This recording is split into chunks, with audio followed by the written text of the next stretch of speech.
We are live. Okay, so today we're going to talk about solving systems of equations by elimination. Now, last night's homework was solving systems of equations by graphing, right? And we found that there were two problems where we couldn't really find the answer by graphing, right? Because it could have been anywhere. I mean, it could have been, there were an infinite number of possibilities that that point could have been, right? It's not worth guessing them all. You might guess it. You might guess, you could do the guess and check method and you might be lucky, but the likelihood of being lucky is low, right? So when you're dealing with, you only have one point and you have an infinite number of possibilities, right? Pretty likely to not get it right. So there are algebraic ways to solve systems of equations. You actually already know one of them, because remember we did this by substitution? So you already know one of them. This is the last one. So there's graphing, there's substitution, and there's elimination. And elimination is almost magical, in my opinion, because like even to this day, I figured it out why it works. But every year I look at it again and I think, I don't know how this works. And I don't know why it works, I just know it does work. And every year I have to rethink it through and figure it out why it works. But I haven't done that today, so tough. So you're just going to get me in my raw form here. So, and what I'm going to do is we're going to start simple. I'm going to do a lot of examples today on the board. And we're going to start simple and we're going to slowly get harder and harder. And because everybody except 3 have had this before. So for those 3, you know, feel free to call me tonight, okay, when you're working on this stuff. All right, so the first example. If I have 4x minus 7y equals 27, write that down. And then negative 2x plus 7y equals negative 17.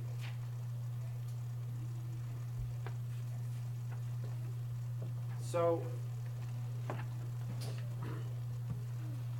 the coolest thing about elimination, if it's in the simplest form, all you have to do is add the 2 equations together, and you will find that one of the variables disappears magically. So let's try it. And then I'll explain how I knew I could do this. So I'm going to add both of these together. I draw a line. I'm just going to add them together. I have 4 x's. I take 2 of them away. I have 2 x's left over, right? Here I have 7 y's, negative 7 y's, and positive 7 y's. How many y's do I have now? I have 7 y's, 7 apples, and then negative 7 apples. So I have 0. I don't even have y. I have 0 y's, but 0 y's is 0. So I'm not even going to write anything there, okay? And then I put my equal sign.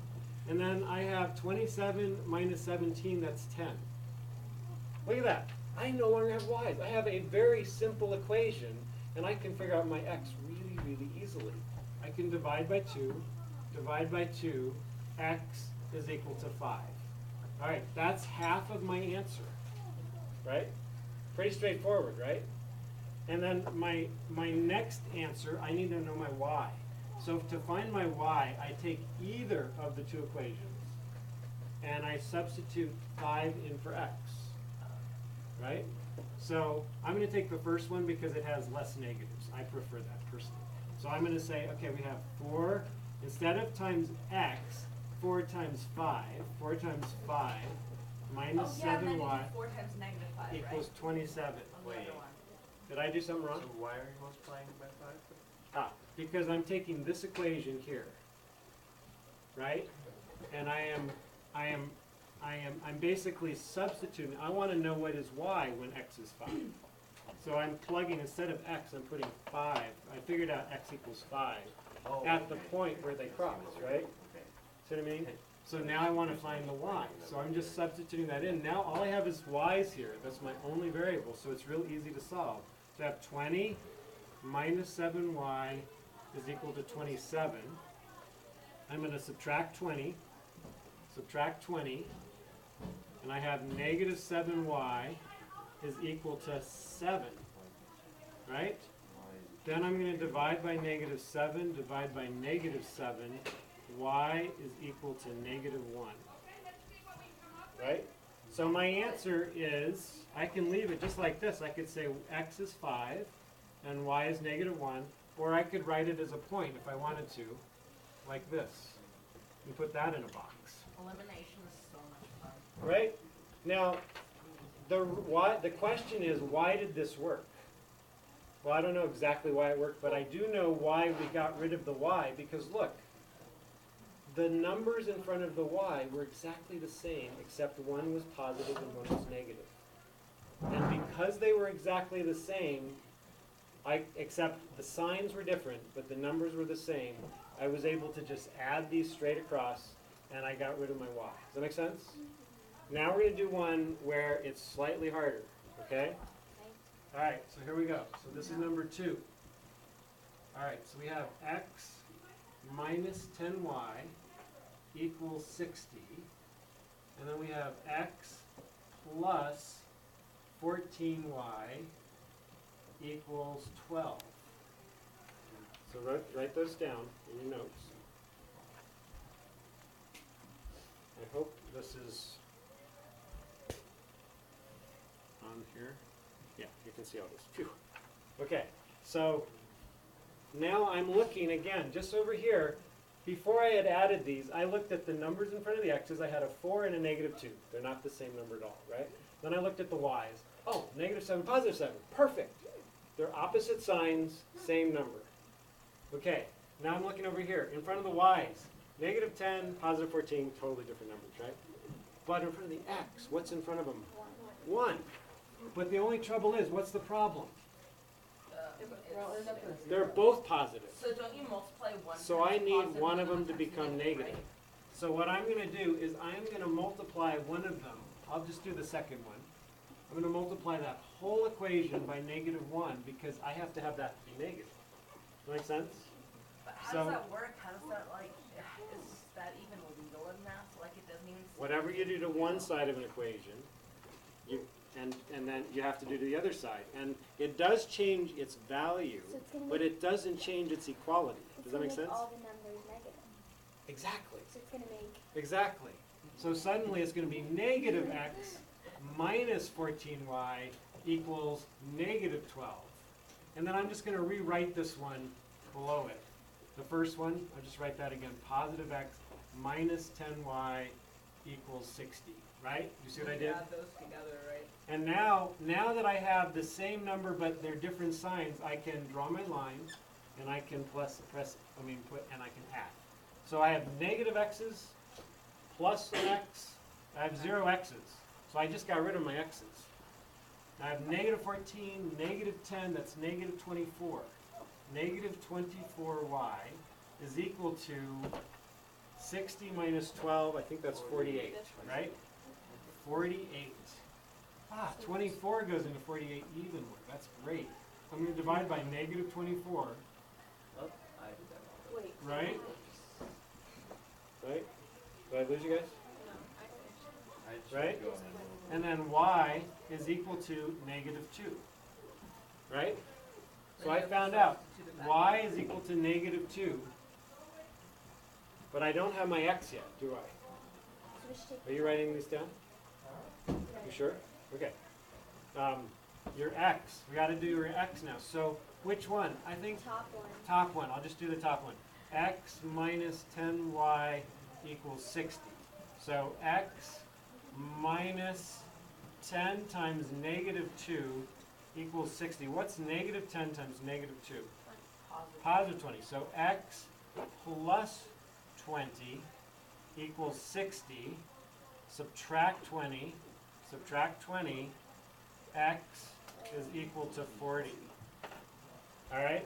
So my answer is either those two in boxes, or I could say 40, comma, -2. Yep, I'll leave it up. I'm going to erase the left one, though. Is that okay? So you're going to want these in your notes because you're going to be I'm going to give you all of these possibilities. Here's the next one. 1, 2, 3. Okay. X minus y equals -3 and 5x plus 3y is equal to 1. So write those up now. And then once you multiply this top by doing that by 3. Yeah, that's what I would do. Exactly. I'm just going to wait till you guys get that up. Write that up. So I'm looking at these now, right? I'm going to use the same criteria I did before. I'm looking at the x's. I'm looking at the numbers in front of the x's. That's a hidden 1, and that's a 5. Ooh, or they're not the same number at all. Bummer. All right, and they're the same sign. Now I'm looking at this, the y's. Oh, the signs are different. That's cool. And the number in front of the y is a 1, right? There's a hidden 1 right there, and there's a number 3 here. What could I multiply the top by? Since these are different signs, I'd almost rather deal with the y. I'd rather turn that into minus 3y. What would I multiply the whole top fraction equation by? 3, right? Does that make sense? Because 1 times 3 would be 3. Or negative 1 times 3 would be negative 3. And that would make my y's cross out. So I'm gonna multiply this whole equation by 3. And that's going to give me 3x minus 3y equals negative 9. Right? So suddenly I've got both of my equations together here now, so I don't have to rewrite it. So I'm just going to draw my line, and I'm going to add them together. And I have 5 apples plus 3 apples is 8 apples, or 8 x's. And then I have minus 3y plus 3y, plus 3y minus 3y, that's 0, so I don't need to write anything. I put my equal sign. Negative 9 plus 1 is negative 8. Oh, now this is really simple now, right? Divide by 8, divide by 8. X is equal to negative 1. There's my half of my answer. And then I'm just going to substitute it in to my first equation, either one, but that one's easier. X, and I go back to the original equation. I don't do the changed one, right? I go to my original. X minus y is equal to negative 3. I'll just write the equation first. And it says x is negative 1. So I'll say negative 1 minus y equals negative 3. And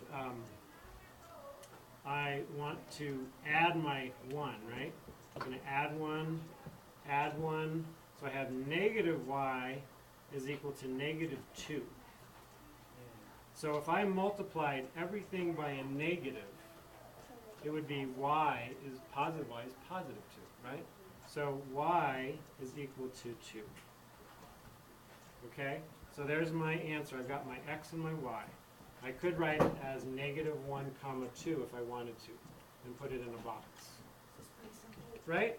So that's pretty straightforward, right? We had to actually, in number 2, we had to multiply everything just by a negative 1. Here we had to multiply everything by a 3 on one of the equations. And then sometimes, the bell's going to ring any second, and I'm going to just set it up, and I'll just show you. The last one. The last one is where you have to multiply both of the equations. Okay? Those are the hardest, but they're not that bad. So let's say we had 5x, this is number 4. You could go pretty fast, I think. Okay, 5x plus 2y equals negative 1, and then 3x plus 7y is equal to 11. All right, so I'm using the same criteria. I'm looking at my x's, looking at the number in front of it, 5 and 3, totally different numbers, right? Looking at the numbers in front of the y, 2 and 7, totally different numbers. Both of them are positive, both of them are positive. I got to multiply one of them by a negative for sure, right? And I could either multiply, what could I turn the 5 and the 3 into? 8. Well, it's got to be multiplied, right? So what's 3 times 5? 15. So I could turn this into a 15 by multiplying this by 3, right? And then I should probably use a different color, right? So you can see what I'm doing. So I'm going to multiply that by 3, and I'll multiply this by 5, right? Now, one of them's got to be negative. So that way I'm going to, because I'm focusing on the 5 and the 3, I'm going to get rid of my x's. That's what I'm trying to do. So let's make this one negative. Let's do the negative 3 negative. So I'm just going to do it over here. Negative 15x negative 6y equals positive 3, right? Did I do that right?